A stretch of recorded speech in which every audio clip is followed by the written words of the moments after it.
देव सिंह भाई जी आए हैं, विशेष उत्तर प्रदेश में हमीरपुर डिस्ट्रिक्ट से। तो वहाँ पर करीब 2 एफपीओ आप चला रहे हैं।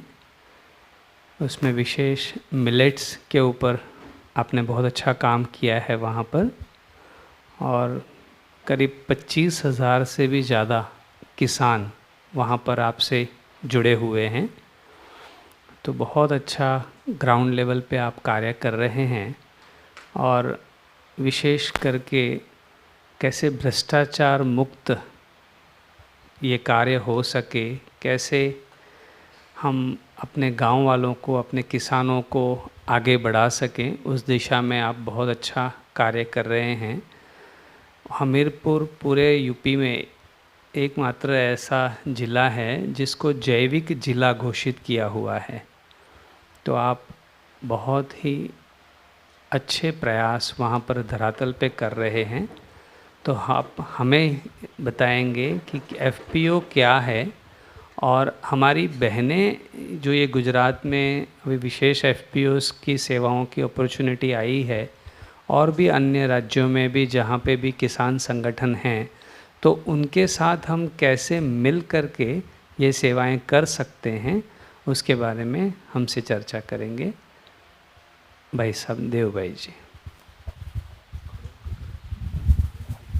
जैसे आपको ओम शांति। सभी भाइयों बहनों को मेरा प्रणाम, नमन, कोट कोट प्रणाम। आज जो मुझको यहाँ बोलने का जो अवसर दिया गया और एफपीओ के बारे में मुझे जो अपने विचार आपसे साझा करने हैं, तो जो हमारे गोकुल ग्राम की जो अवधारणा है और उसमें ट्रेनर्स ट्रेनिंग की बात है, तो मैं अपनी बात यहाँ से ये कहते शुरू करूँगा कि मैंने तो आप लोगों से ही सीखा है। मैं 2013 से ज्ञान में आया, और वहाँ से जो मैंने सीख करके अपने आचरण में उतारने की कोशिश की, तो मैं जब अब आपसे ये मैं कहूँ कि अगर मैं आपको कोई ट्रेनिंग का करूँ तो मुझको एक धृष्टता सी लगती है, क्योंकि मैंने तो आपसे ही सीख के ही वो कार्य चालू किया। तो मैं यहीं से ये बात कहूँगा कि मैंने कैसे सीखा, और जो जिस तरह की समस्याएं वहाँ पर आईं, वो समस्याएं ही समाधान के रूप में विकसित हुई हैं। तो ये प्रैक्टिकल तौर से समझने की चीज़ है। तो मैं कुछ थोड़ी सी व्यक्तिगत अपनी बात कहूँगा कि मैं कैसे ज्ञान में आया, और मेरी क्या सोच थी, और मेरे कैसे परिवर्तन हुए, और किस तरह से मैंने अपनी इस चीज़ को मैं अपना एक लक्ष्य बनाया। क्योंकि मैं हमीरपुर में हम और मेरा परिवार रहता था। मेरी युगल लगभग 2013 के आसपास था। 3-4 महीनों से वो लगातार हम लोग टीवी पे पीस ऑफ माइंड लगातार देखते थे। तो वो बड़े प्रयास से 3-4, 5-5 किलोमीटर घूमती रहती थी, जो स्थान मिले वहाँ पर जाना। और मैं सामाजिक कार्यों में रहता था, तो ज़्यादातर मेरा बाहर का रहना होता था। तो वो कई बार मुझसे बोले कि मुझको इधर चलना है और आपको ज़रूर चलना है। तो मैं पहले बड़े हल्के में, मैं गंभीरता से नहीं लेता था। वो बोली कि नहीं, आपको चलना है, इस बार पूरे में 7 दिन का कोर्स करना है। तो जानकीपुरम में सुमन दीदी के पास हम गए, 7 दिन का कोर्स किया। और वो कोर्स करने के बाद फिर हमारा माउंट आबू आना हुआ। मैं अब माउंट आबू आने से पहले की कुछ चीज़ें बताना चाहूँगा जो मेरे अपने व्यक्तिगत अनुभव हैं। मेरा अध्ययन का जो क्षेत्र रहा, जो पीएचडी मैंने की, वो मेरा फ़िलासफ़ी में है। और मेरी स्टडी का जो कोर स्ट्रेंथ है वो फ़िलासफ़ी ऑफ माइंड है, philosophy of science, philosophy of language. और मुख्य तौर से जो ज़्यादा फोकस था वो पाश्चात्य दर्शन, वेस्टर्न फ़िलासफ़ी के थिंकर्स, इन चीज़ों पे था। तो ये अध्ययन भी शायद एक चैलेंज के तौर पे मैंने प्रारंभ किया, और हाई स्कूल, इंटरमीडिएट जितनी में मैंने पढ़ाई की, तो मुझको पढ़ने में बहुत गहरी रुचि थी। मगर मैं पढ़ने को कंपटीशन की तौर से नहीं पढ़ना चाहता था, वो मुझको दबाव महसूस होता था। तो मैंने हाई स्कूल हो, इंटरमीडिएट हो, Allahabad university, Chandigarh, through out मैंने टॉप किया, फर्स्ट क्लास फर्स्ट स्टूडेंट रहा। मैंने कभी ये नहीं कोशिश की नौकरी के लिए।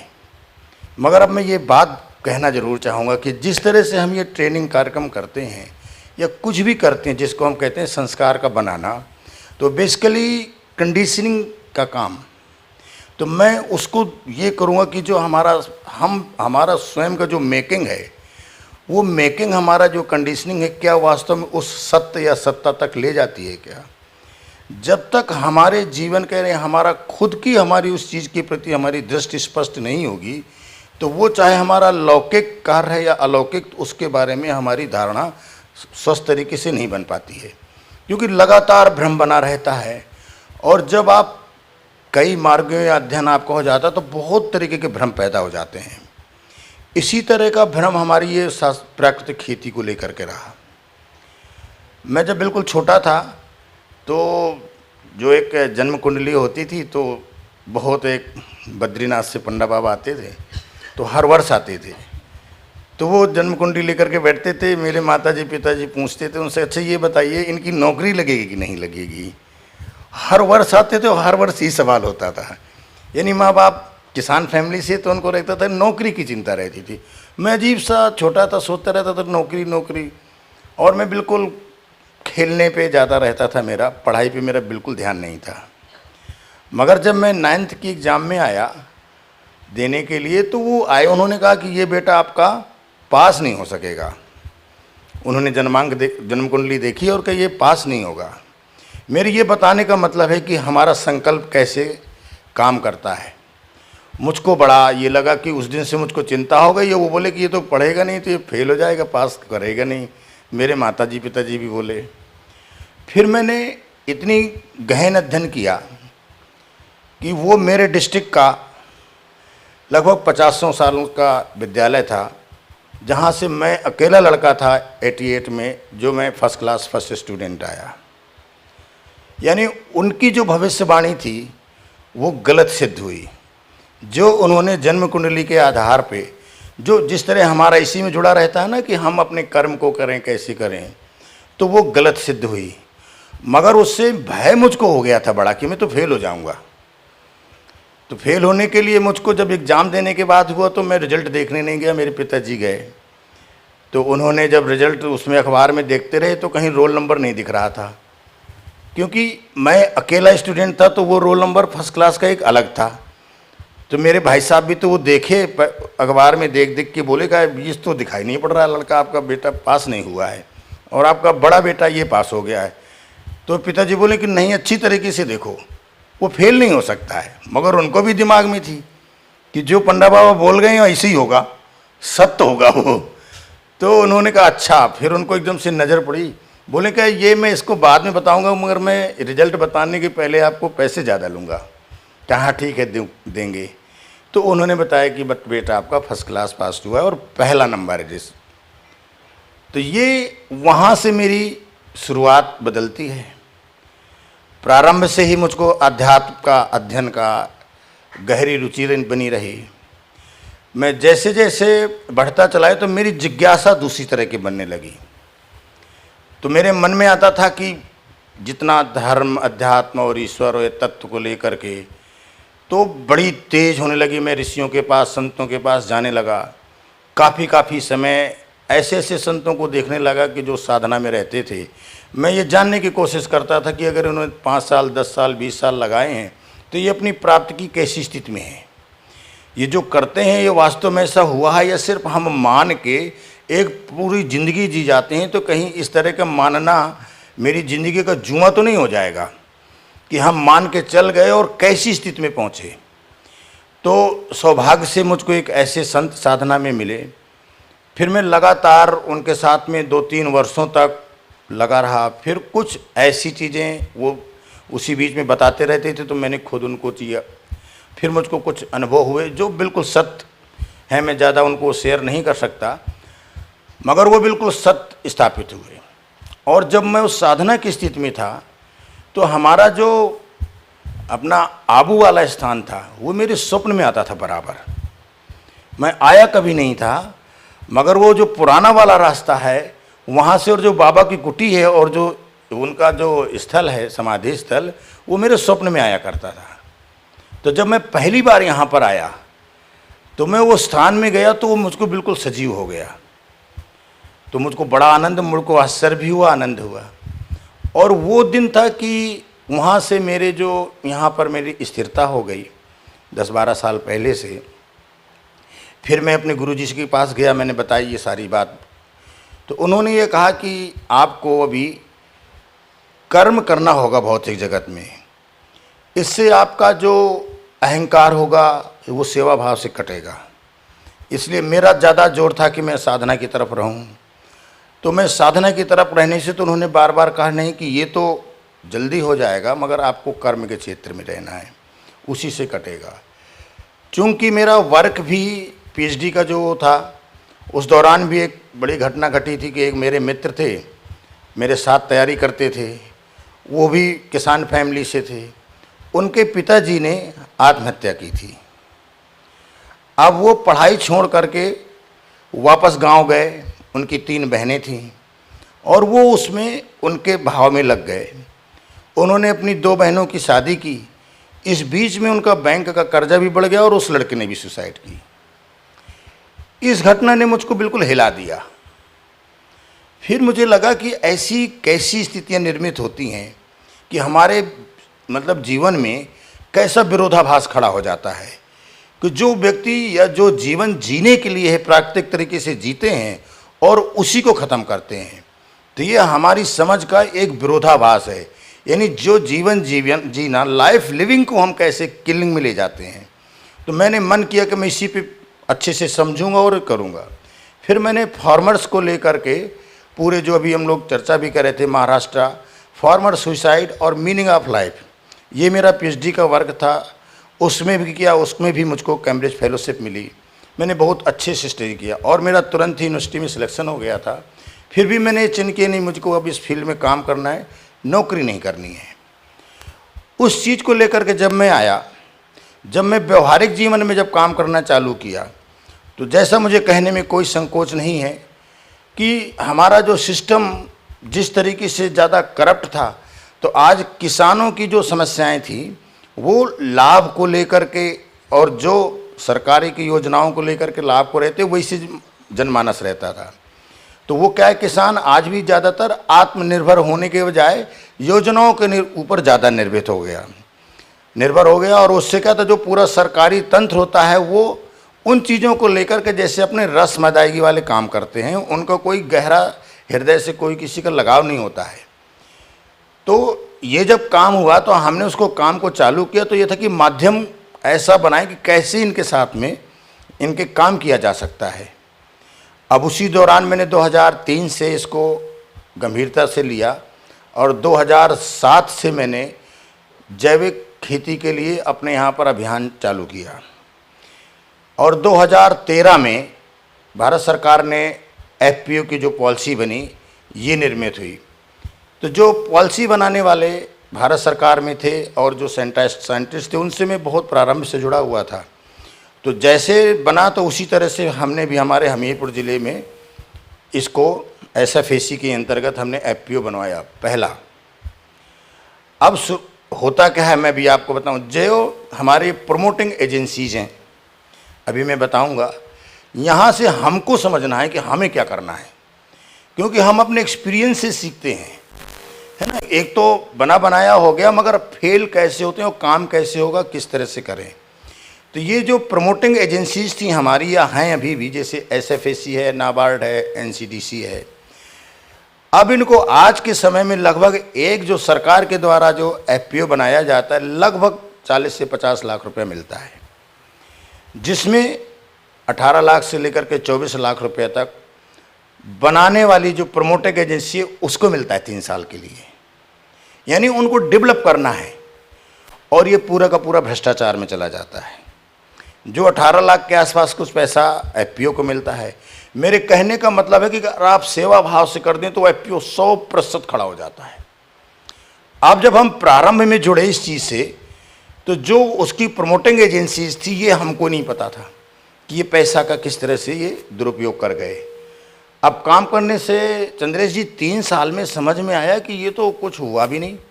3 साल निकल गए अब हमने उन चीज़ों को जब अच्छे से समझा, अब चूंकि किसान जुड़े हैं तो अगर आप जहाँ से जुड़े होगे सीधे तौर पे हमारा खुद का उत्तरदायित्व हो जाता है।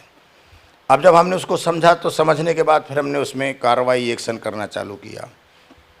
उसी दौरान पर चूँकि संस्थान से जुड़े, फिर भद्री भाई जी से परिचय हुआ तो हमारे ज़िले को इसको जैविक जिला घोषित करवाया।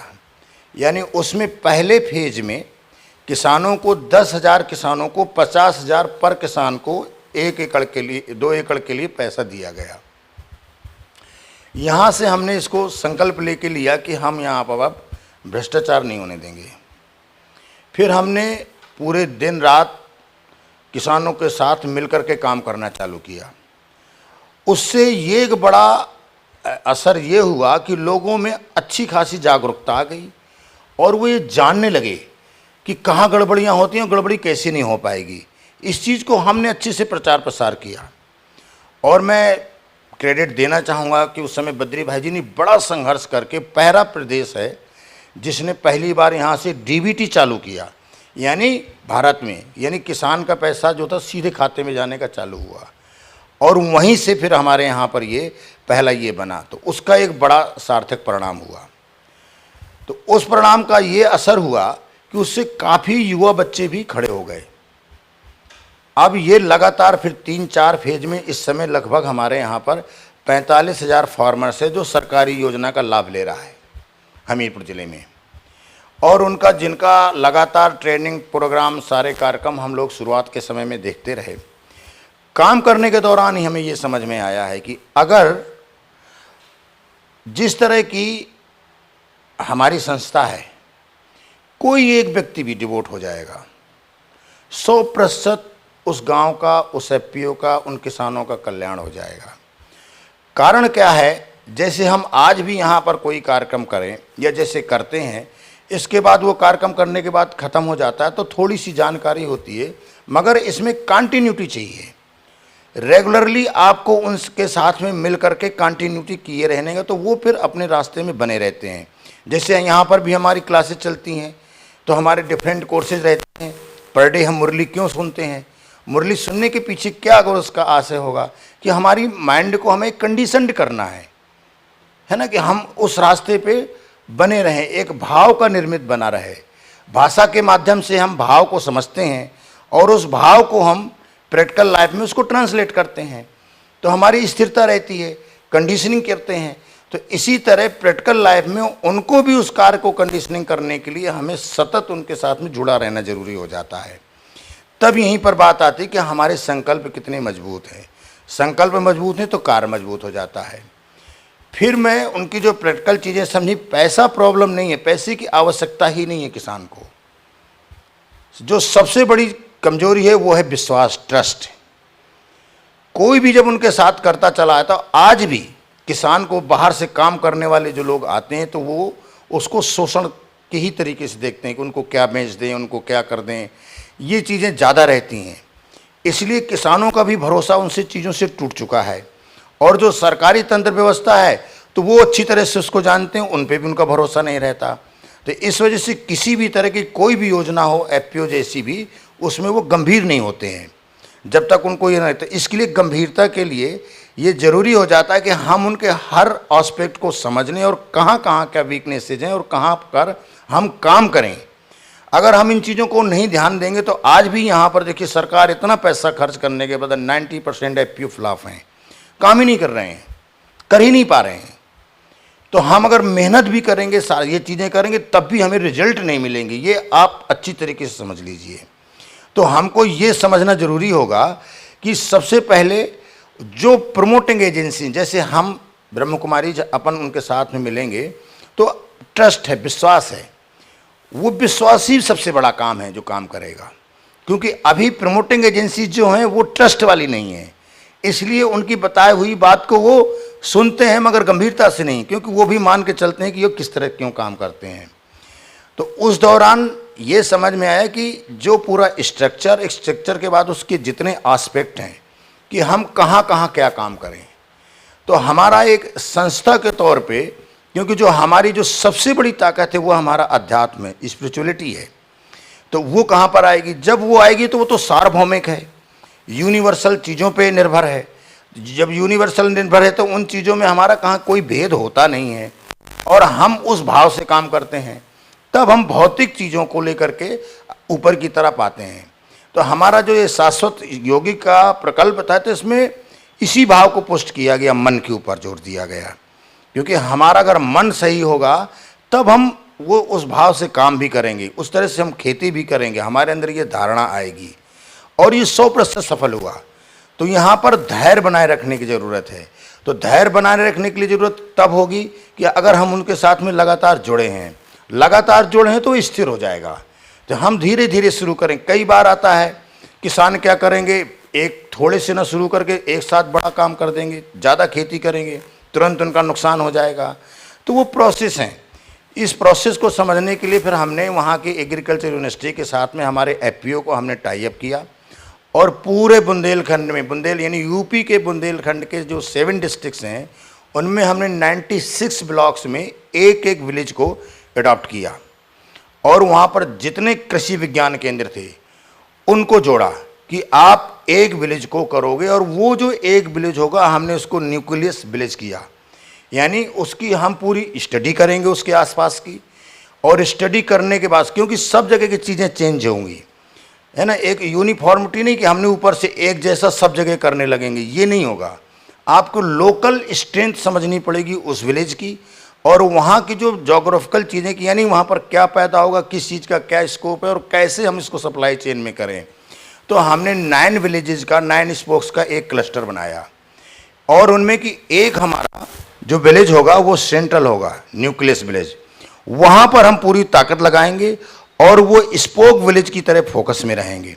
इस तरह से हमने इस कार को चालू किया, और इसको हमने 7 फेजेज में किया। हम 7 फेजेज में कि लेकर के आखिर तक कंज्यूमर तक कैसे लेके जाना, हमारा वो 3 फेजेज में 3 सालों से चला। इस दौरान क्या हुआ, हमारा एफपीओ और जिनका है वो नंबर 1 में आए। उन किसानों की आय 3 गुना से ज़्यादा हुई, 2 गुना कहते हैं, 3 गुना से ज़्यादा हुई। क्यों? क्योंकि उन चीज़ों को रिप्लेस करना है जो गलत चीज़ें हैं। बहुत सी चीज़ें तो वो आज भी ये मान के चलता है कि उसको बहुत अच्छी समझ है, एक चीज़ तो ये। दूसरी चीज़ ये समझ है कि वो मार्केट के बारे में बहुत बड़ी भ्रांतियां हैं, वो कैसे कर पाए, नहीं कर पाता है, तो वो आप कैसे पहुंचाओगे, ये करोगे। तो इस तरह के अभी मैं जब एफपीओ में, तो मैं थोड़ा सरसरी नज़र में बता करके बताऊंगा कि कहाँ कहाँ हमें ध्यान देना है। तो मेरे ये कहने का तात्पर्य है कि जब हम, क्योंकि हम लोगों का उद्देश्य, जहाँ तक हम लोगों का भाइयों बहनों का होगा, कि हम लोगों को तो निस्वार्थ भाव से काम करना है, और हम ये समझ के करेंगे कि ये पीड़ित हैं, हमारी बात तो सुनते हैं, मानते हैं। अब जैसे मैं लोकल का हूँ, तो लोकल में होने के पीछे क्या होता है कि मेरा अपना एक इतिहास होगा, मेरा गांव होगा, मेरे परिवार होगा, मेरे वो लोग होंगे, है ना। तो उनके पास उसका एक बायस्ड चीज़ें भी चलती हैं कि वो अपने अगर मैं हट करके कहीं कुछ करता हूँ तो हमको लगातार परीक्षाएं देनी पड़ी, मगर उन्होंने देखा कि क्या है, तो वो 100% उनको ट्रस्ट हो गया। दूसरी चीज़, हमने वहाँ पर किसी भी अधिकारी को करप्शन नहीं करने दिया, हम उसके खिलाफ प्रोएक्टिव हुए, और जब लोग उसके पास सक्रिय हुए, क्योंकि अब तो चीज़ें डिजिटल हो गई हैं, तो ट्रांसपेरेंट हो जाना चाहिए, है ही है। अगर आप उनको जानते हो और जान करके आप पब्लिकली करते हो तो वो फिर रुकने लगते हैं, और धीरे धीरे क्या हुआ कि अब वो पता बच चलता है तो कोई उस तरह का करप्शन नहीं करते हैं, क्योंकि बहुत सी चीज़ें तो पॉलिसी लेवल पे रुक गई डिजिटलाइज करने की वजह से। दूसरी चीज़ें कि वो जो कान घुमा करके पकड़ते थे, तो अगर आप सजग हो तो वो भी रुक गया। तो इसलिए वहाँ पर थोड़ा संघर्ष करना पड़ा, मगर ऊपर से सपोर्ट रहा सही लोगों का, ईमानदार लोगों का, तो अच्छी तरीके से ये काम रुक गया करप्शन वाला, यानी किसान के लेवल पे। अब क्या बात आती है कि अगर एक चीज़ है तो वो किसान हमारा कैसे उन चीज़ों को समझे, तो उसके लिए ये बहुत ज़रूरी है जो हम लोग हमारे यहाँ पर अपना जो अध्यात्म वाला पुट है, क्योंकि जब तक वो मन से प्योर नहीं होगा और मन से आत्मबल उसका मजबूत नहीं होगा, तो कोई भी कार्य उसका अच्छे से नहीं होगा। तो ये उसका अहम पार्ट है, बहुत महत्वपूर्ण पार्ट है कि हम उसको लगातार उस भाव से इनरिच करें, और वो रेगुलरली करते रहना होगा। तो निश्चित तौर पे सफल होगा और इसके लिए बिल्कुल पूरे देश में क्रांति हो सकती है। क्योंकि ब्रह्म कुमारीज के जितने भी करेक्टर वो हैं तो 100% ऑनेस्ट, तो जब आप वहाँ काम करोगे तो स्वीकारता बहुत आसानी से होगी, बड़ी जल्दी से स्वीकारता हो जाती है। क्योंकि कुछ लेना तो है नहीं, हम तो सिर्फ सेवा भाव से काम कर रहे हैं, बाबा का काम कर रहे हैं, इसलिए हमारा एक ही तरफा है, देने का है। तो देने का है तो वहाँ पर वो एक्सेप्ट कर लेते हैं, बड़ी इजीली एक्सेप्ट कर लेते हैं। और फिर आप प्रेम से अगर करते रहें तो वो काम सफल होता है। तो ये चीज़ हुई। फिर दूसरी चीज़ क्या समझ में आई कि युवा एक बहुत महत्वपूर्ण पार्ट है। क्योंकि अब ज़्यादातर क्या हो गया है कि जब आपके सामने स्पेस नहीं है तो हमारा युवा बहुत भ्रमित हुआ, और युवाओं में क्या हुआ, नशे वाला प्रकरण बड़ा तेज़ी से बढ़ा है। उस चीज़ को लेकर के हमने स्कूल्स और डिग्री कॉलेजेस में उनको स्किल्ड करके इसी एफपीओ से आगे यानी वैल्यू एडिशन और मार्केटिंग से जोड़ना चालू किया। तो हमने वहाँ पर स्कूल्स और डिग्री कॉलेजेस में रेगुलरली कार्यक्रम चालू किए, उनको जा के, और वो जो बच्चा वहाँ डिग्री कॉलेज में पढ़ता था, जिस गांव में होता था, उसी गांव से हमने एफपीओज को जोड़ा। और उदाहरण के तौर पे जैसे मान लीजिए 25 स्कीम्स हैं, तो उनको हमने सेग्रीगेट किया और अपने यहाँ पर एक छोटा सा सेंटर बनाया है ध्यान का भी, और उसमें हमने उनको 25 तरह की चीज़ें बताई। उसमें जो जिस फील्ड में इंटरेस्टेड था उसी के हमने अलग अलग क्लासेस किए और उसी में उनको फोकस कर दिया।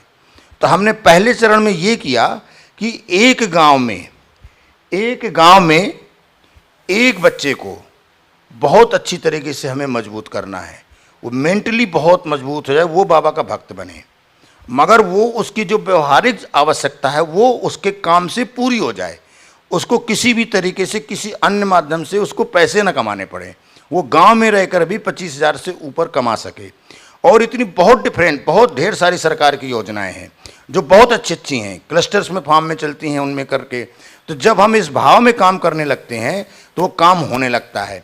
मगर इसके लिए क्या है, लगातार ग्रूमिंग की आवश्यकता है, यानी लगातार उसको जुड़े रहने की आवश्यकता है, तो उससे मजबूती मिली रहती है, वो डगमगाता नहीं है। तो अगर इस तरह के केंद्रों से अगर वो जुड़ जाता है और लगातार प्रेरित होता रहेगा तो निश्चित कर जाता है। ये मेरा अपना खुद का विश्वास है जो मैंने महसूस किया हुआ है। अब मैं आपको, क्योंकि मैं ये सोच के था कि एफपीओज के बारे में बताना था कि कैसे, तो वो आपको हमको लगता है कि उसकी आवश्यकता ऐसे है नहीं, मगर हमें ये सोचना है कि हमारे केंद्र उसमें कैसे पार्टिसिपेट करें, यानी वो कौन सी चीज़ें हैं जिन पे हम ज़्यादा फोकस करें और आगे उनसे काम कराएं। हमारी बहनें या हम लोग भी कैसे उसमें पार्टिसिपेट कर लेंगे, तो वो जगह कहाँ कहाँ है। जैसे हमने सीखा और ये किया कि क्या नहीं करेंगे, यानी अगर समस्या है तो जब समस्या उभर करके आती है तो अपने आप ही अगर आप उसके प्रति सजग हैं तो उसी समय वो अपना समाधान भी बताती है। समस्या है तो समस्या ही उभरती है और वहीं पर समाधान पता चल जाता है।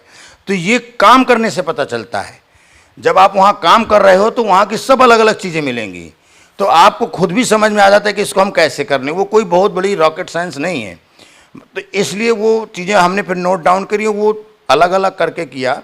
अभी जैसे हमने फिर मिलेट्स पे, क्योंकि जैसे बुंदेलखंड का एरिया, जैसे आपका राजस्थान का भी एरिया है, तो ये मिलेट्स के लिए, और मिलेट्स का बहुत ज़बरदस्त स्कोप होना ही होना है। तो और उस पर वैल्यू एडिशन का बहुत ज़्यादा स्कोप है। और इसके वजह से तो आप समझिए कि अगर हम स्वास्थ्य को, हेल्थ को पूरे फॉर्म में लें तो फिर बहुत बड़ी सेवा होती है, बहुत बड़ी मदद होती है।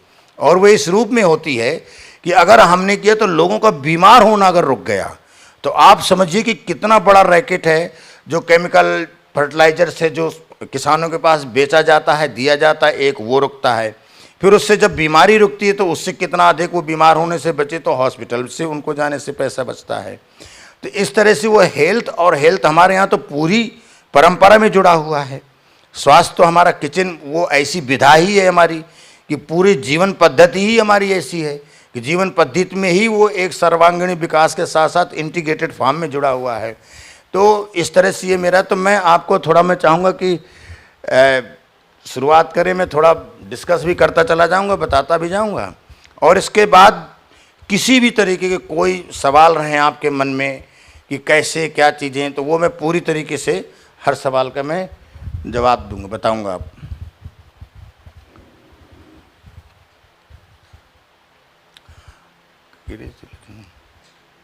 हाँ चलिए ठीक है, आप ही करते।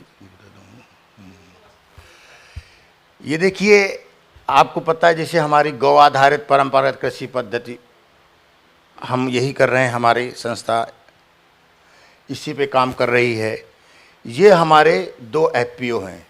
पहला का नाम है हमारा विश्वमित्र श्री अन्न फार्मर प्रोड्यूसर कंपनी, और दूसरी है हमारी बुंदेलखंड केसरी दीवान शत्रुघ्न सिंह किसान। ये बुंदेलखंड के ऐसे व्यक्ति थे जिन्होंने भूदान आंदोलन में अपनी लगभग हजारों एकड़ ज़मीन सब दान दे दी थी, पूरी दान दे दी थी।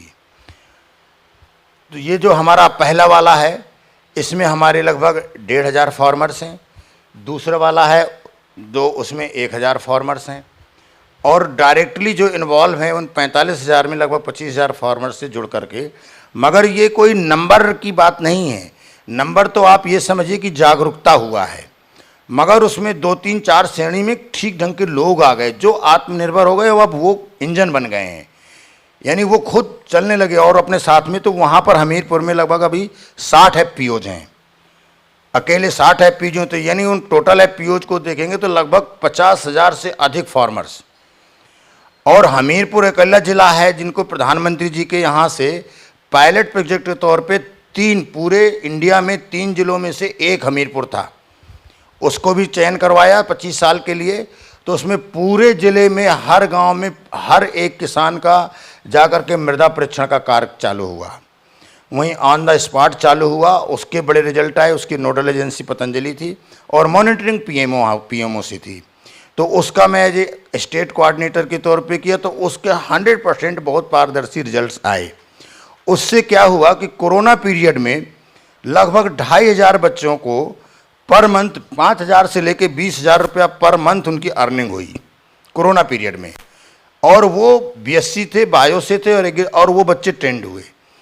अब उनको हमने दूसरी ट्रेड्स की तरफ ले जाए हैं, रोजगार की तरफ, यानी उनको आवश्यकता नहीं पड़ रही है। अब उनको समझ में आने लगा कि अगर हम आपस में मिलकर के भी ऐसे इकट्ठे करके कोई प्रोजेक्ट चला लेंगे तो चल जाएगा। तो उस तरह से वो सशक्त होना चालू हुए। आगे ये जैसे इस पे ना कि सामूहिक स्तर पर गतिविधियां, ये डिफरेंट टाइप की एक्टिविटीज हैं जो एफपीओ करता है। अब यहाँ पर हमारा रोल क्या है, मैं एफपीओज की बातें ना बता करके सिर्फ जैसे इसमें हमारा कि हम कैसे कस्टम हायरिंग सेंटर है, क्या क्या इसको मिलता। मैं एक उदाहरण के तौर पे बता दें, एफपीओ को कस्टम हायरिंग सेंटर मिलता है। वो कस्टम हायरिंग सेंटर क्या है, कल शायद बताया होगा, नहीं बताया तो मैं डिस्कस करूं। हाँ तो ठीक है, मेरा यही आपसे मानना है। मैं अब आपको बताऊं, देखिए कितनी ये अच्छी चीज़ है। सरकार ने क्या किया इस योजना के अंतर्गत, पर अब तो थोड़ा पैसे कम किया, नहीं जब प्रारंभ में चालू हुई तो इसमें 18 लाख रुपया मिलता था, अभी लगभग 13-14 लाख रुपया है। इसमें 90% सब्सिडी है। अच्छा वो पहली वाला लगा,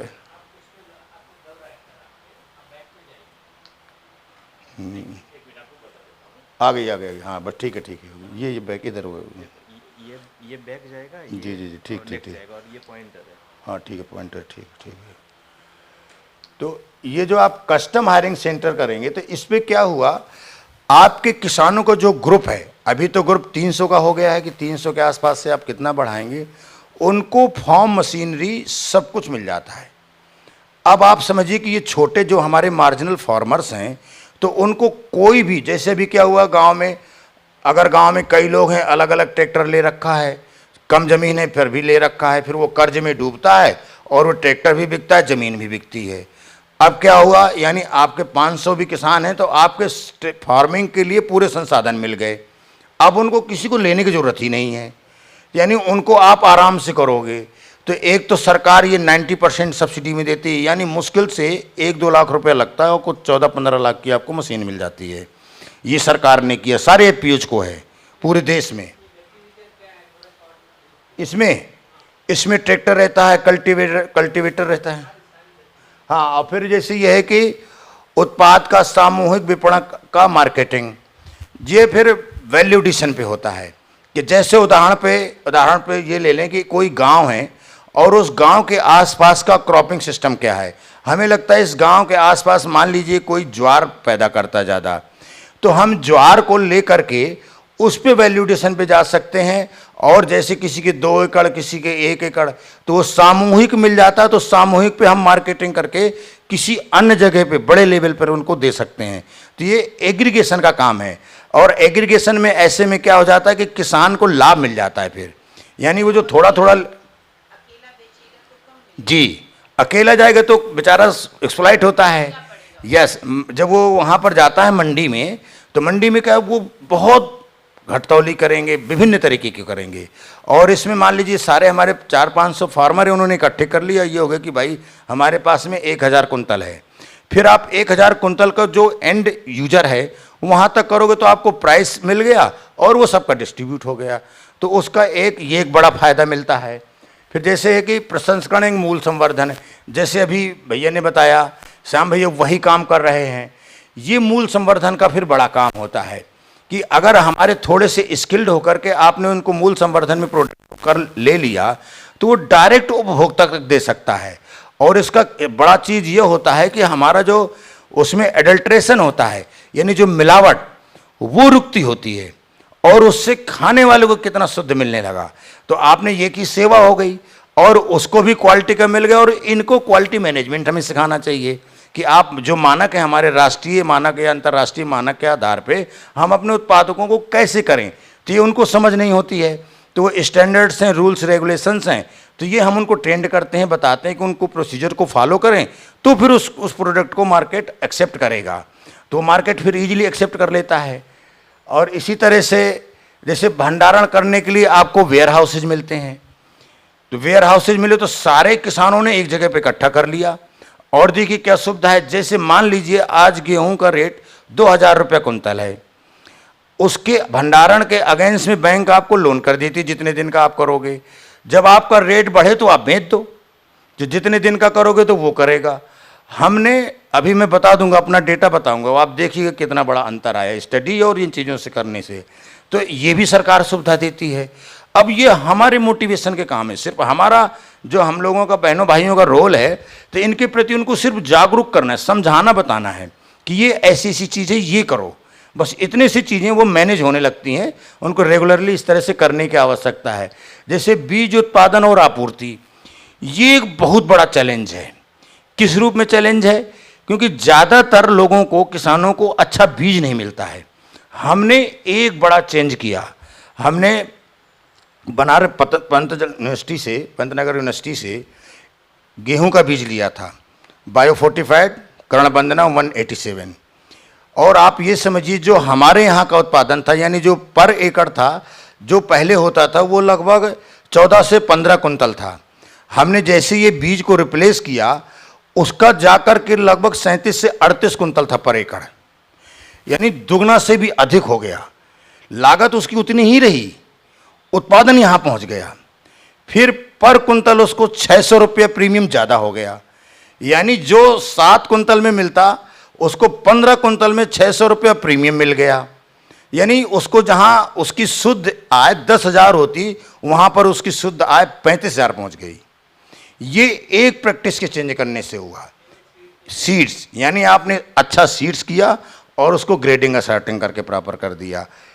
फिर अब इस बार हमारे पास लगभग 10,000 कुंतल के आसपास बायो फोर्टिफाइड है, जिसको हम वैल्यू एडिशन में आटे में लेके आ रहे हैं। इसी तरह से कि जैसे इसमें उत्पादन तकनीक में सुधार, अब यहाँ पर एक कार्य करने की चीज़ें हैं कि जो चेंजेज हो रहे हैं। जैसे एक चीज़ कर लें, जैसे इसमें मृदा परीक्षण ही है, मान लीजिए बड़ी चीज़ है। कोई भी, या ज़्यादातर कोई भी मृदा परीक्षण किए बिना ही खेती करता है, तो उसको पता नहीं रहता कि न्यूट्रिशन का मैनेजमेंट क्या है सॉइल पे। जब उसको प्रॉपर पता चलता है तो फिर वो उसी तरह के इनपुट को यूज करता है, तो उसके रिजल्ट आते हैं। इसी तरह इनकी डिफरेंट एक्टिविटीज़ हैं। हमने इसको भी जहाँ से किया, क्योंकि सबको पता है कि कार्बन की वजह से उत्पादन में प्रभावित होता है। सामान्यतः 0.3% के आसपास कार्बन। अभी यहाँ तो देख रहे हैं कि नेचुरल फार्मिंग के बड़े 2-3 सालों के बाद रिजल्ट आने लगे। तो एक चीज़ ये होती है। और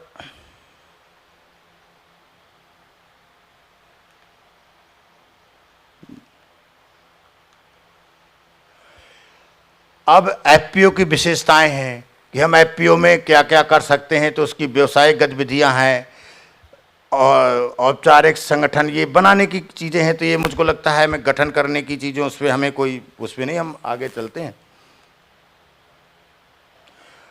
अब ये आया कि हमारे इसमें जैसे मुख्य तौर पे हम देखेंगे कि गांव में आज भी महिलाएं और बच्चे ज़्यादा खेती में इन्वॉल्व हैं, और वो उसके लिए क्या था, जैसे स्वयं सहायता समूह बने हुए थे। स्वयं सहायता समूह का ये बड़ा रूप मान लें, एफपीओ को इसी तरीके से भी देख लें कि स्वयं सहायता समूह का ये एक बड़ा रूप है। और महिलाओं के इन्वॉल्व होने से एक बहुत बड़ा दुष्परिणाम हो रहा है जो स्वास्थ्य पे, कि जो हमारी जो केमिकल फार्मिंग है उससे महिलाओं और बच्चों को डायरेक्ट एक्सपोजर होता है, और वही खेत पे इन्वॉल्व होती हैं, तो अस्वस्थता का एक बड़ा कारण वहीं से चालू हो जाता है। तो इसीलिए इन चीज़ों को भी हमें जागरूक करने की आवश्यकता, ये हमारा भाइयों बहनों का एक बड़ा रोल हो जाता है कि आप ये मत करो, ऐसे ऐसी होगी। तो जानकारी जागरूकता से वो इस तरह से बचती होती हैं। और जैसे इसमें है कि भाई हम समानता, सारे लोग काम करते हैं, वो इक्वलिटी हो जाती है। अब ये सहकारिता का सिद्धांत है, ये एक बड़ी चीज़ है कि जैसे भी श्याम भाई कह रहे थे ना कि वहाँ पर फिर कोई कास्ट और क्लास नहीं रह गई। कास्ट और क्लास कैसे नहीं रह गई? क्योंकि आपने उनको युवाओं पे, महिलाओं पे, है ना, और पुरुषों पे कर लिया, तो वहाँ पर ये भेद मट गया। और कैसा हो गया, हम सब लोग सहकारी भाव से हम काम करने लगे, यानी वो काम हम सबका हो गया, है ना। तो ये एक सहकारिता वाला उसके ये सब एफपीओ के अंतर्गत ही रहता है। तो ये पारस्परिक सहयोग, इनमें चीज़ें कि हम कैसे सब लोग मिलकर काम करते हैं। अब ये मेन चीज़ इसकी एक ही होती है कि एफपीओ को कैसे चलाएं। हाँ, बहुत ब्रीफ में। तो इसके लिए जो हमारे हम जब मदद करते हैं जो एफपीओज की करें, तो उनमें हमारे कुछ लोग ऐसे होने चाहिए, जब हम एज ए प्रमोटिंग के तौर पे, एजेंसी के तौर पे हम देखें कि कुछ उसमें ना पढ़े लिखे समझदार लोग होने चाहिए, बहुत अच्छे। तो उनको क्या होते है, इसके बारे में पूरी समझ होती है, तो हम उनको समझाएंगे, बताएंगे, तो वो इस तरीके से उनका एक बड़ा फायदा हो जाएगा। जी हाँ, मैं बता देता हूँ। अब मैं इसमें न चलिए ठीक है। देखिए, एफपीओ को हम इसको किसान उत्पादन संगठन बोलते हैं। किसान उत्पादन संगठन के अंतर्गत किसानों का एक समूह होता है, जो लगभग आज उसको जो संख्या रखी गई है कि मिनिमम 300 लोग होने चाहिए, 10 लोगों से रजिस्ट्रेशन हो जाता है। फिर वो जब एफपीओ को बनाते समय सिर्फ ये ध्यान में रखा जाता है कि ये जो एफपीओ होगा, जिस क्षेत्र में बनाया जा रहा है वहाँ वो किस चीज़ पे काम करेगा। यानी कोई व्यक्ति वेजिटेबल्स में काम करना चाहता है एफपीओ, या फूड्स की प्रोसेसिंग में, वो उसके लिए वो लोग चयन करके उनकी स्थिति के आधार पर उस एफपीओ को सीमित कर सकते हैं, या एफपीओ कई काम भी कर सकता है। तो हमें एक ही काम करना चाहिए, वहाँ की अनुकूलता और प्रोड्यूस के हिसाब से एक ही काम पे हम फोकस करें, ताकि हमारा बहुत डाइवर्जन ना हो। उससे क्या हो जाता है कि हमारी सप्लाई चेन अच्छी हो जाती है। तो जो एफपीओ को बिल्कुल सरल तरीके से हुआ कि फिर हम मिलजुल करके एक काम हम तय करते हैं, फिर उसमें हर कंपोनेंट पे हर जगह सरकारी सहायता भी उपलब्ध है।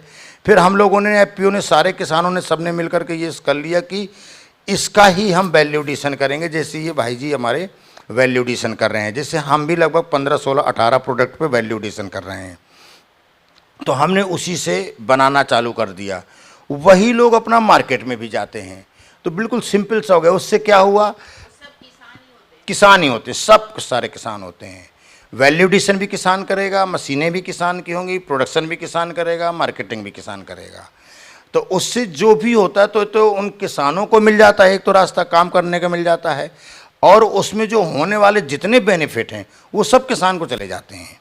कोई फिर मीडिएटर नहीं होता है, किसी भी स्टेज पे कहीं भी कोई मध्यस्थ नहीं होता, किसान ही होता है सब जगह पे। हाँ, मार्केटिंग में मंडी से नहीं है फिर कोई तात्पर्य। आप, हाँ, मंडी से नहीं, आप तो सरकार ने इसको खुद ही एज ए मिनी मंडी की तरह इसको लगभग 17, 18, 20 तरह के लाइसेंस दिए हैं। हाँ, यानी आप डायरेक्ट कहीं से भी परचेज करके कहीं भी ऑल ओवर इंडिया में बेच सकते हो।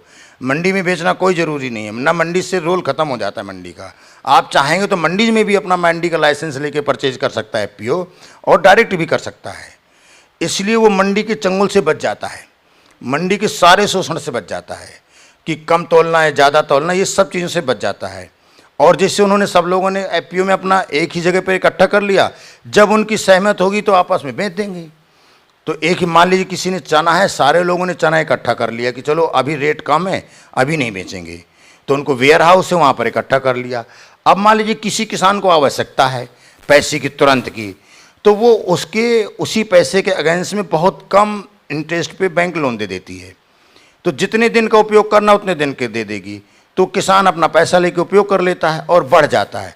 अब मैं अपना एक उदाहरण बता दे रहा हूँ। पिछले साल हमने किसानों का 4,000 रुपये कुंतल के आसपास जो मटर को हमने इकट्ठा किया था, और वो हमारे पास था लगभग 1400-1500 कुंतल था, और लगभग 3-4 महीने बाद 7,000 में हो गया था। अब आप अंदाज़ा लगाइए, तो जो उसको जहाँ 4,000 मिलना था उस किसान को 7,000, यानी एक कुंतल में 3,000 का अतिरिक्त फायदा हुआ। मजबूर होता, वो किसी का 4 कुंतल, किसी का 2 कुंतल, उसको पैसे की आवश्यकता होती, वो मजबूरी में जाता है और वो बेच के उसको तुरंत की आवश्यकता है, तो उसकी ये पूर्ति हो गई। दूसरी चीज़, जो लाभ एफपीओ को मिलता है वो भी उसको एक्स्ट्रा मिलता है, उसको शेयर अलॉट हो जाते हैं, यानी वो पार्टिसिपेट करता है। शेयर इस तरह से अलॉट हो जाते हैं कि जब वो एफपीओ को बनता है तो 1-1 हज़ार रुपये या जितनी तय करते हैं उनकी उसकी हिस्सेदारी हो जाती है। तो जो एफपीओ को भी लाभ होगा वो भी मिलता है। उदाहरण के तौर पे हमारी जो सह्याद्री एफपीओ है यहाँ पर महाराष्ट्र में, नासिक, आपको पता होगा उसका टर्नओवर कितना है? करोड़ों में नहीं है, 1.25 लाख करोड़ है। एक एक किसान को घर बैठे प्रीमियम मिलता है 1.5-2 करोड़, आप सोचिए। और दक्षिण भारत में तो 25,000 50,000 की कितनी एफपीओज हैं, सब ऑनलाइन पड़ा हुआ है।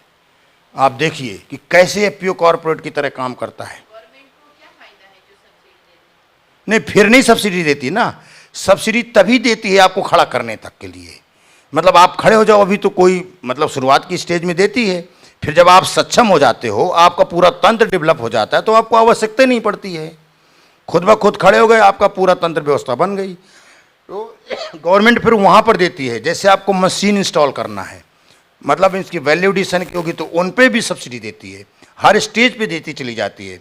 जैसे हमने प्राइमरी पहली स्टेज को पूरा कर लिया तो उसको लगे कि हाँ एलिजिबल है, उसके सारे पैरामीटर्स हैं जो ऑनलाइन आपको भरने पड़ते हैं रेगुलरली, है ना। और लगभग इसमें 17 डिपार्टमेंट्स इन्वॉल्व में, सारे एक तरीके से, सब पारदर्शी योजना है। तो उनको लगता रहता है कि हाँ ये एफपीओ का क्रेडिट है, अच्छा काम कर रही है। तो फिर वो पता चले, जैसे अभी हम लोगों को 60 लाख का उन्होंने बीज विधायन संयंत्र दिया था 100% सब्सिडी पे, उसको हमने करके वैल्यू एडिशन करके 5-7-8 करोड़ में ले गए एक ही चीज़ को, तो आवश्यकता नहीं पड़ गई। अब वो क्या कर रही है कि इनको है तो इनको वेयर हाउस दे दो 2 करोड़ का, फिर वो क्या करेगी ट्रांसपोर्टेशन के लिए आपको वो ट्रक दे देगी फ्री में, यानी जो आपको आवश्यकता होती जाएगी तो वो एक एक हर स्टेज पे फिर आपके साथ आती जाती है। अब अगर मान लीजिए सब्जी का, कोई वेजिटेबल्स का, फूड प्रोसेसिंग का डालना है आपको, तो उस पर आपको 35% से लेकर के 60-70-80% की सब्सिडी दे देगी।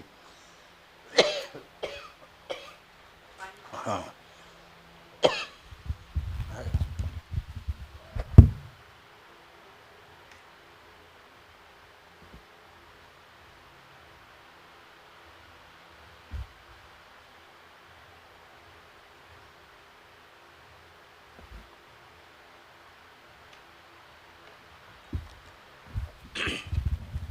ये मुख्य चीज़ उसकी जानकारी का है। अब है क्या कि गांव के किसान होते हैं तो उनके जानकारी के अभाव में वो लोग बहुत समय तो इसी तरह ख़राब हो जाता है, यानी वो सोचते हैं कि जैसे ट्रैक्टर और सामान मिल गया तो बस ठीक है ना, जैसे ना पैसे का फिर उपयोग नहीं आगे करते हैं।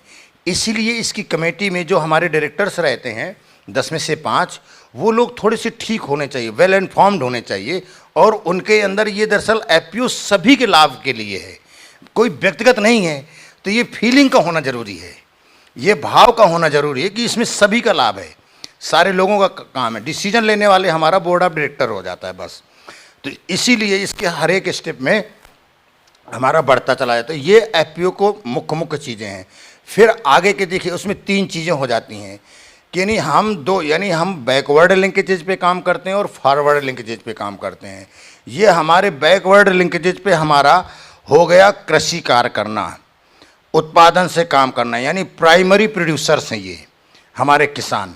फिर सेकेंडरी प्रोड्यूसर्स पे हमारा आता है वैल्यू एडिशन, यानी जो कुछ भी कृषि फार्मिंग में जो हमारे ग्रेन सीरियल्स आपने उत्पादन किया उनका वैल्यू एडिशन करें, दैट इज ये हो गई हमारे सेकेंडरी। फिर हमारी आती है मार्केटिंग, वो हमारी टर्सरी, इसको हम फॉरवर्ड लिंकेजेज कहते हैं। तो इसमें बहुत से कंपोनेंट हैं, यानी समय के आधार पे बताने की जब कभी वो चीज़ें होंगी तो हमारे बस 3 स्टेज हैं मुख्य तौर से समझें कि जिसमें करना है। तो पहले हम उनको उस तरह से प्रोडक्शन पे स्ट्रॉन्ग कराएं। तो प्रोडक्शन पे कैसे फ़ायदा हो, तो प्रोडक्शन के लिए हमारा सीड रिप्लेसमेंट यानी गुड प्रैक्टिसेज कैसे हैं, तो प्रैक्टिसेज बड़ी इंपॉर्टेंट है ना। उसका मैनेजमेंट, हमारा वेस्टेज ना होने पाए फार्म पे, ये बड़ी सामान्य सी चीज़ें हैं। तो सामान्य सी अगर ये 2-3 चीज़ों पे अगर आज भी हम ध्यान दे लेंगे तो लगभग 30% तक की बचत तो ऐसी हो जाती है, बहुत बिना कुछ किए हुए। और अगर हम बीज का परिवर्तन किए तो इससे ये बड़ा फ़ायदा हो गया। तो किसान का इस चीज़ पे फ़ायदा हो जाता है। उसके सामने समस्या आती है छोटे किसान के पास कि वो चाहे कम पैदा करे या ज़्यादा, उसको बाज़ार के पास जाना पड़ जाता है कि उसकी डेली आवश्यकताएँ ऐसी हैं। तो इसलिए यहाँ पर ये सपोर्ट में हो जाता है। जब हम एक साथ में हैं तो आपने दे दिया उसको, मान लीजिए पूरे साल भर में उसका इंटरेस्ट 1000-2000 आया, मगर फ़ायदा हो गया उसका 20,000 का। अभी हमारे यहाँ पर कुछ किसानों ने अभी इसी साल में जो हमसे जुड़े हुए थे, उनकी अतिरिक्त इनकम 8 लाख से लेकर के 16 लाख रुपए हुई है इसी वर्ष जो हमने उनसे परचेजिंग की। अब वो किसान कहाँ जाएगा सोचिए। तो यानी अब वो बदलाव के लिए तैयार हो गया। तो ये करते करते हमें चेंज करने में 3-4 साल तो सीड में आ लगता है, यानी चीज़ आ गई ठीक ढंग से आने के बाद फिर आप एक कंपोनेंट को आपने पकड़ा, यानी किसी एक चीज़ को पकड़ा अच्छे से, सीड्स के लिए अच्छे से पकड़ा, नेचुरल फार्मिंग से पकड़ा, फिर आप दूसरी पे फोकस करो, फिर तीसरी से करो। एक साथ जब आप बहुत सी चीज़ें करोगे तो फिर क्योंकि फंड की समस्या हो जाएगी, कई चीज़ों की समस्या हो जाएगी, तो एक को पकड़ कर हम उसकी पहले एक पूरी साइकिल बनाएं। जब आपकी पूरी साइकिल बन गई, यानी हमारी सप्लाई चेन पूरी इंटैक्ट हो गई, तो फिर आप एक एक प्रोडक्ट उसमें जैसा भी हो बढ़ाते जाओ, तो वो खड़ा हो जाएगा आराम से। और सबसे ज़्यादा अगर हम वेजिटेबल्स में आज भी कर दें, बहुत कम लागत के साथ में बहुत जल्दी फ़ायदा देने वाला काम है ये, क्योंकि इसमें बहुत ज़्यादा लोग केमिकल फर्टिलाइज़र यूज करते हैं और डेली कंजम्पशन की यूज है।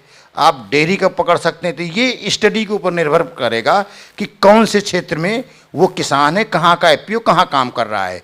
तो उसी के आधार पे आपको अपने प्रोडक्ट को आइडेंटिफाई करना होगा कि इस प्रोडक्ट पे या इस उत्पाद को मुझको काम करना है, यानी उसको हमें उत्पादन पे स्ट्रेंथनिंग करनी है, उसी की वैल्यू एडिशन करनी है और उसी की हमें मार्केटिंग करनी है। तो ये स्टडी के ऊपर, इसी के लिए हमने जैसे 7 चरणों पे स्टडी का किया, तो उसके आपके पास डेटा होने चाहिए, पूरा करेक्ट करें, फिर प्रॉपर तरीके से लगें सिस्टम तरीके से, तो फिर सस्टेन होता चलता है।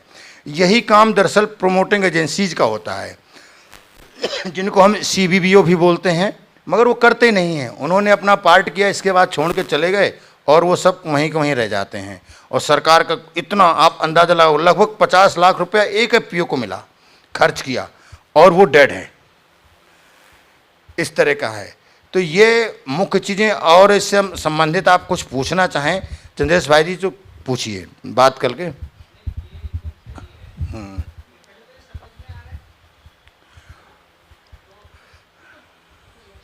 जो है ना मार्केट के जो पर्टिकुलर, जैसे आपने प्रसंस्करण कहा, हाँ, अभी गुजरात में ये शब्द नहीं है, आप प्रोसेस, अच्छा ठीक है, समझ गई। जी जी जी जी, तो गूगल पे तुरंत देख लिया प्रोसेसिंग, समझ गया समझ गया। प्रोसेसिंग तो वर्ड यूज हो रहा है, जी जी जी जी, हाँ वो मैंने हिंदी में बोला था।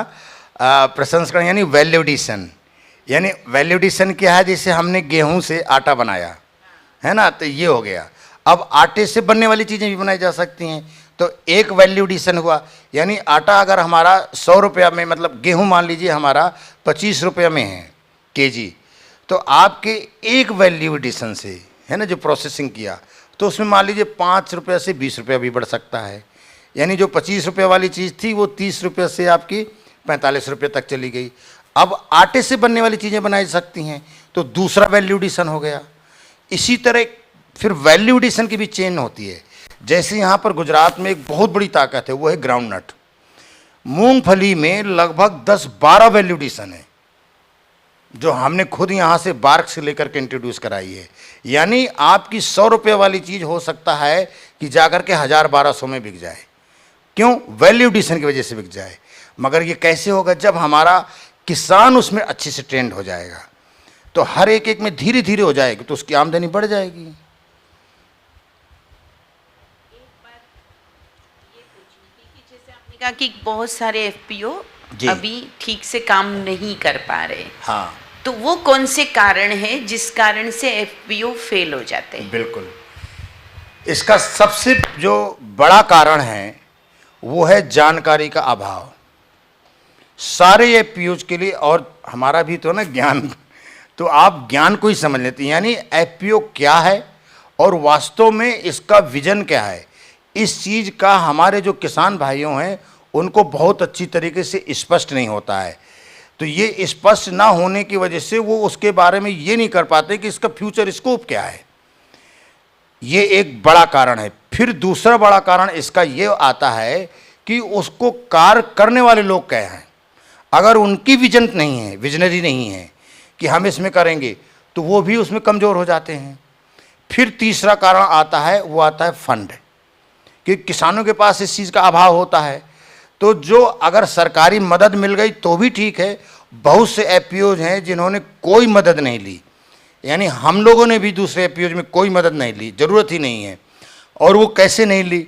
जब हमारा एक एफपीओ चल गया, अब हमारे उसमें जो लाभार्थी थे उनको फ़ायदा बहुत हो गया। यानी उनको 8 यानी मिनिमम 2-3 लाख से लेकर के 10-12 लाख का हुआ, तो हमने एक नया एफपीओ बनाया। अब हमने नया एफपीओ में ये किया कि भाई अब हमें सरकारी सहायता नहीं लेनी, यहाँ पर हर शेयर होल्डर कम से कम 1 से 2 लाख डालेगा। अब अगर हमारे 50 हो गए तो हमारा 1 करोड़ 2 करोड़ पड़ गया पैसा, हमें आवश्यकता नहीं है। इसके बाद आपका जैसे थोड़ा सा टर्नओवर ठीक होता है तो बैंक लोन दे देती है। तो यानी मैनेजमेंट इंपॉर्टेंट चीज़ है और कुछ नहीं है।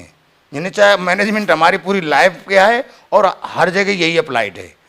तो मैनेजमेंट जितना अच्छा हो जाएगा तो हमारे सारे वेस्टेज रुकना चालू होंगे। तो मैनेजमेंट के लिए इसके लिए पहले कि उसके बारे में अच्छा एक्सपोजर और ज्ञान होना चाहिए। जैसे हमने आपके यहाँ लेकर के विजिट करवाया, अब मैं उनको कितना बोलता रहूँ कि माउंट आबू में ऐसा है, ऐसे फार्मिंग करते हैं, वैसा है, ऐसे पेड़ लगे हैं, ये फल होते हैं, तो समझेगा हाँ हाँ हाँ हाँ। आप इस तरह स्लाइड्स भी दिखा दो, उबते रहते हैं, देखते रहते हैं, चले जाते हैं। अब उनके गांव में आए, जब वहाँ पर देखा, अच्छा, अब उनके दिमाग में यार ये हो सकता है, ये इम्पोर्टेंट है।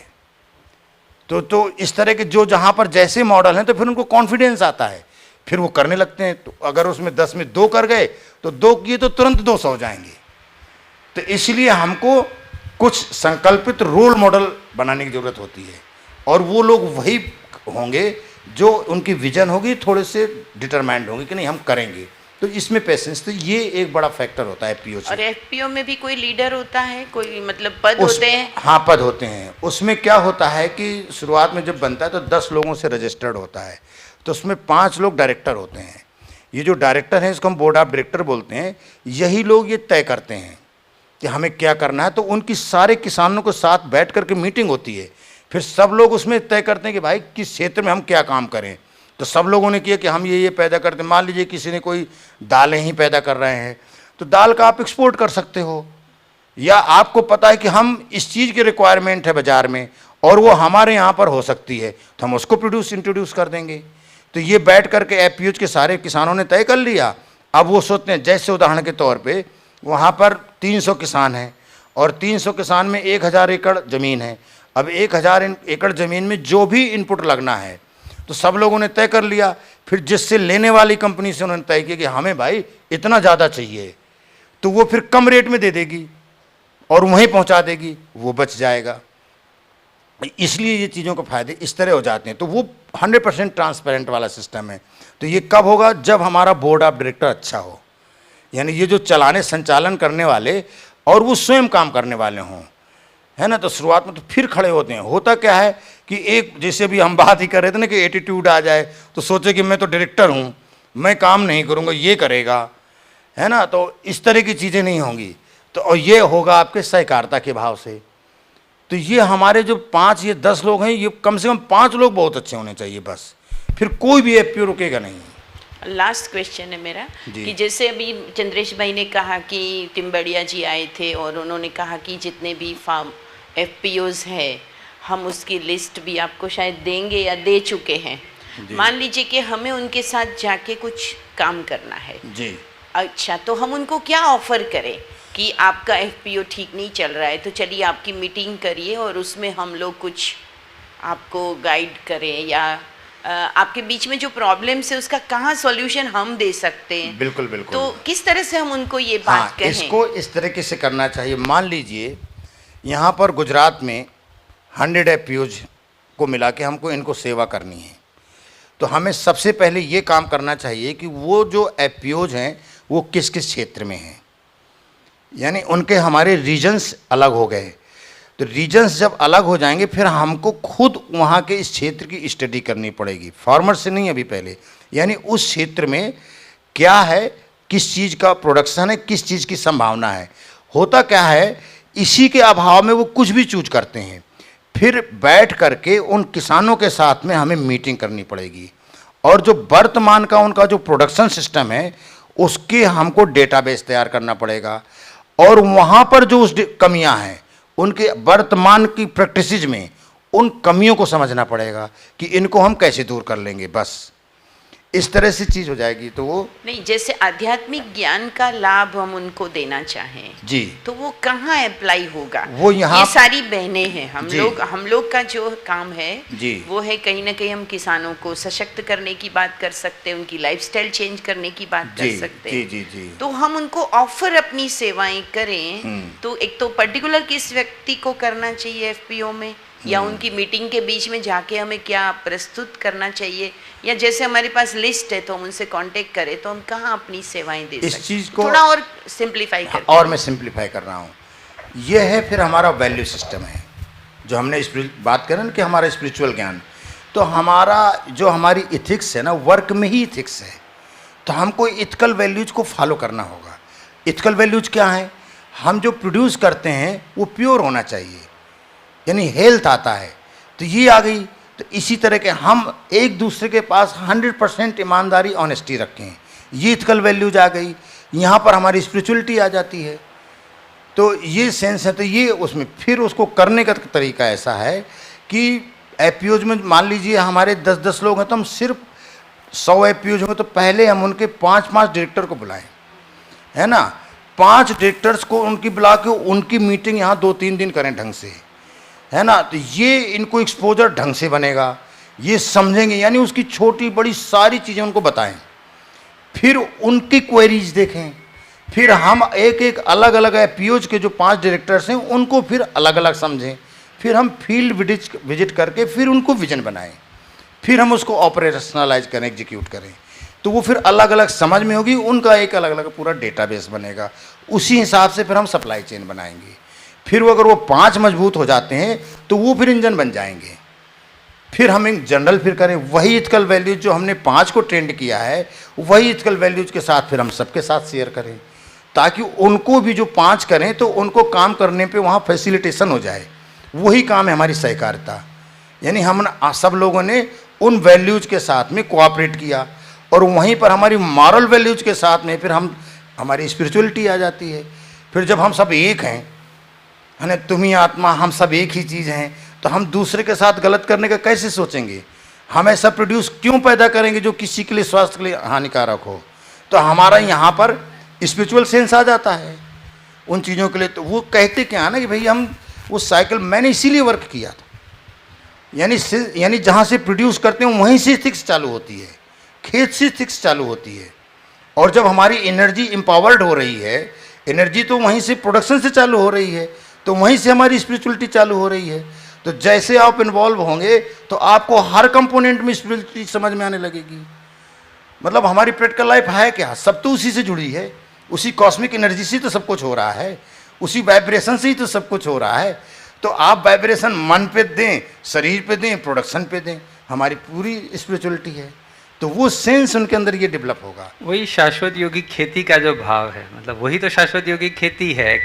सही मायने में अगर वो किसान अगर शाश्वत योगी खेती को समझने लग जाएंगे तो हम बहुत अच्छी तरीके से अपने आप ये जो वैल्यू सिस्टम जो है उनके अंदर डेवलप होती जाएगी। और ये जो भाई साहब ने जो भी बताया ना कि पहले हम मतलब वो रीजन आइडेंटिफाई करना पड़ेगा, उसमें कौन सा क्रॉप होता है क्या, ये सब टेक्निकल चीज़ें, ये सब यूनिवर्सिटी करेगी। मैं इतनी जिम्मेदारी जरूर कह सकता हूँ, एक भी व्यक्ति प्योर हेडेड से हो जाए 100% एफपीओज 100% सफल हो जाएंगे। आपको लगता है कि एफपीओ आप चला रहे हैं, जी बीकेएस का जो ज्ञान है, हाँ बीकेएस का जो संघ है, हाँ उससे आपको बेहतरी मिली? हाँ बिल्कुल, मैंने तो पहले ही कहा, मैंने किया आपसे सीख के ही मैंने किया। तो मैंने यही कहा था कि मैं आपको क्या ट्रेनिंग दूंगा, मैं तो उसी से, अगर मेरे पास वो वैल्यू सिस्टम ना हो, मेरे पास वो ताकत ना हो, तो मैं उनके साथ मैं भी चोरी करूंगा, मैं वहीं पर एक्सप्लॉयटेशन में जुड़ जाऊंगा। तो फिर मैं कहाँ रह गया, मैं तो उसमें लाभ देखूंगा। मैं मुझको बेचना होगा तो मैं उस बेचने का फायदा मैं अपने पास रखूंगा, उनको नहीं रखूंगा, एथिक्स कहाँ रह गई।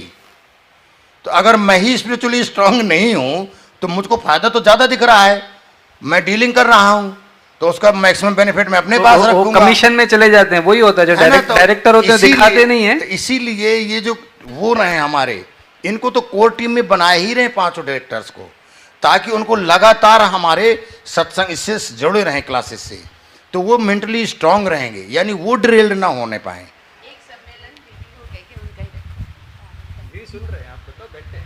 एक मतलब ऐसे जो डायरेक्टर्स हैं उनको ही इनवाइट करके एक गेट टुगेदर हो, या उसमें से जितने भी आ जाएं, जैसे साइंटिस्ट की हमने सेवाएं की है, किसानों की है, तब एफपीओ के डायरेक्टर्स की सेवाएं अगर होती है तो एक सेवा का नया ये भी होगा, और उनके द्वारा फिर एफपीओ में जहाँ जहाँ बेटरमेंट आएगा तो वो एक एग्जाम्पल सेट हो जाएगा। बिल्कुल बिल्कुल हो जाएगा। पूरा फोकस हो करके, जैसे अभी हमको ये 100 एफपीओस की लिस्ट अभी मिली है, तो वो 100 एफपीओ के ही अगर डायरेक्टर्स को बुलाया जाए, या अभी सर तो कल कह रहे थे कि वैसे उनको पूरे गुजरात के 400 एफपीओ के लिए उनके पास जिम्मेवारी है, तो वो जो भी जिस भी एरिया से अगर हैं वो आ सकते हैं।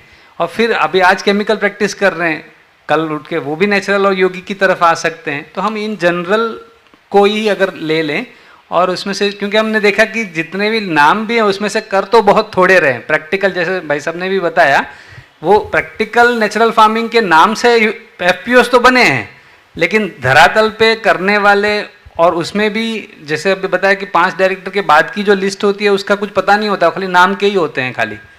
तो वो किसानों को अगर हम यौगिक खेती की तरफ ले चलते हैं तो बहुत सुंदर परिणाम आ सकते हैं, उसमें अपने आप हमारी वैल्यू सिस्टम तो अपने आप आ जाएगी। तो डायरेक्टर्स की इसके पूरी साइकिल में एथिक्स ही इम्पोर्टेंट है, उसकी सफलता का कारण एथिक्स ही बनेगी, बस ये है। तो वही हम तो वही सिखाते हैं ना, ऑनेस्टी, सारा चीज़ें, तो यही हमारा बस रोल रहेगा। तो इस तरह के तो वो उतना ही काम करना है।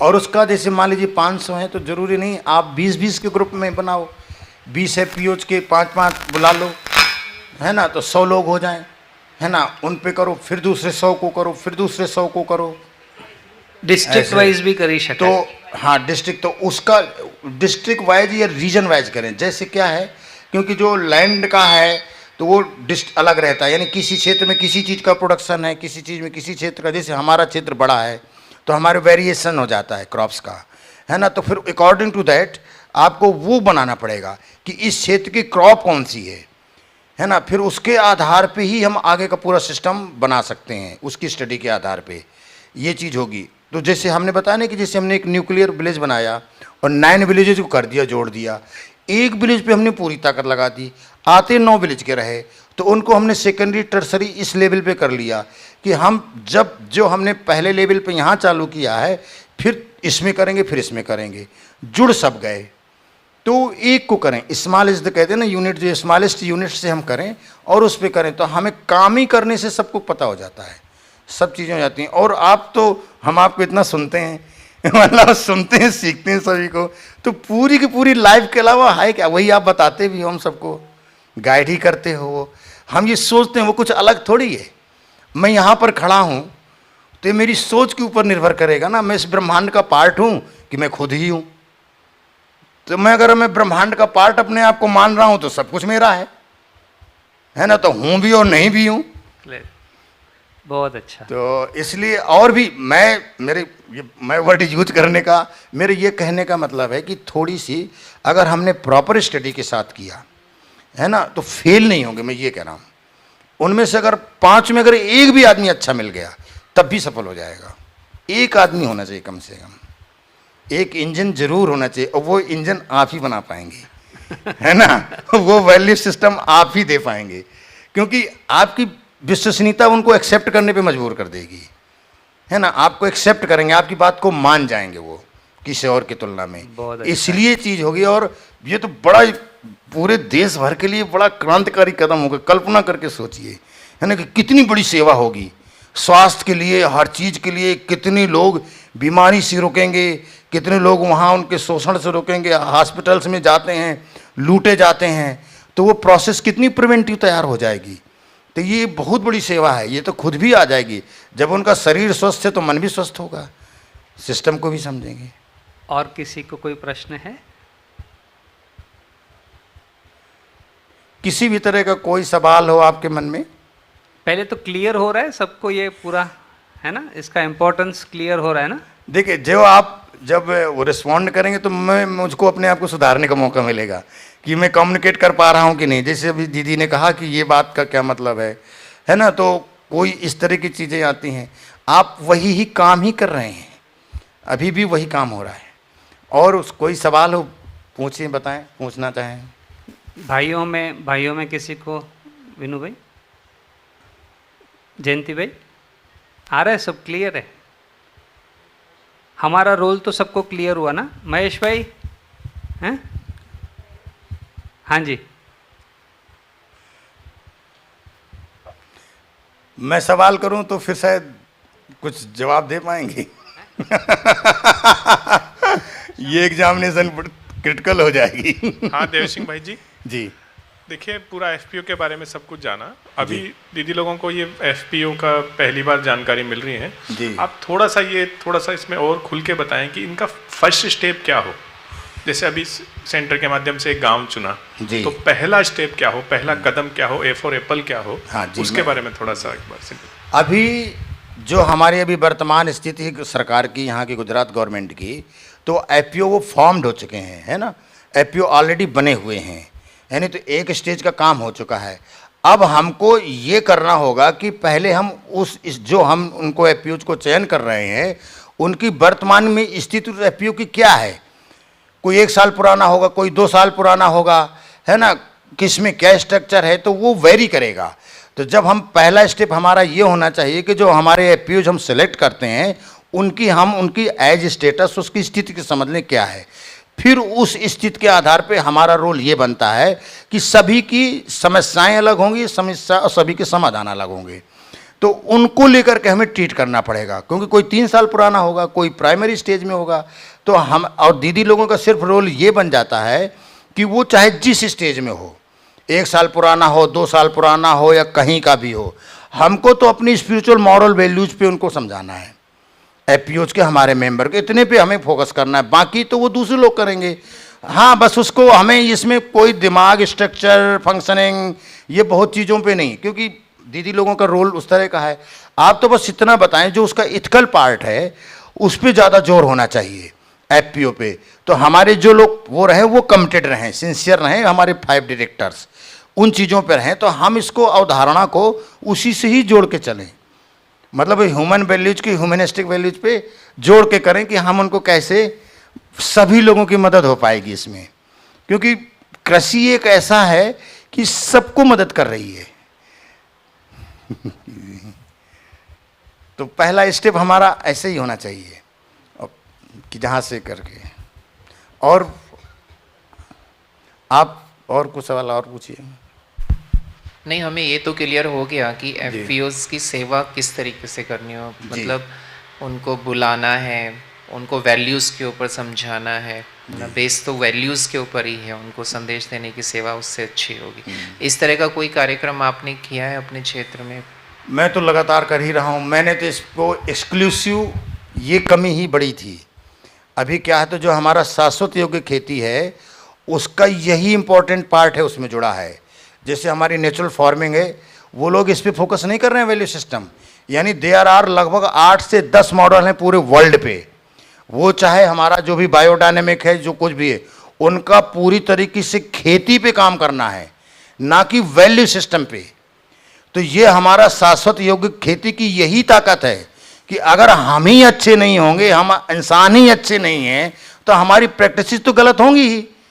अभी जो क्या करता है आप देखिए, जो सब्जी वाला है वो दुनिया भर के मिक्स करके जाता है, बेचने जाता है, क्योंकि उसको ज़्यादा फायदा लेना है। दूध में मिलावट करके करता है, क्योंकि उसको यहीं पर तो रोकना है।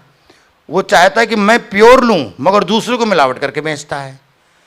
तो यहाँ पर रोल आता है, तभी हमारा ये वैल्यू सिस्टम आता है। ये हमारी शाश्वत यौगिक खेती के अंतर्गत है।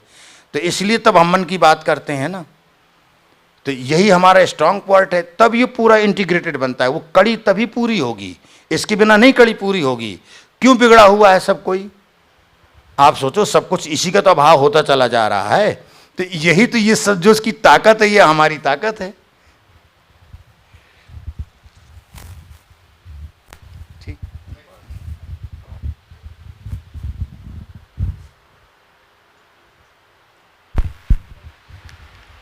बहुत अच्छी रीति से एफपीओ को आपने स्पष्ट किया, और जो प्रश्न थे वो भी सभी ने पूछे।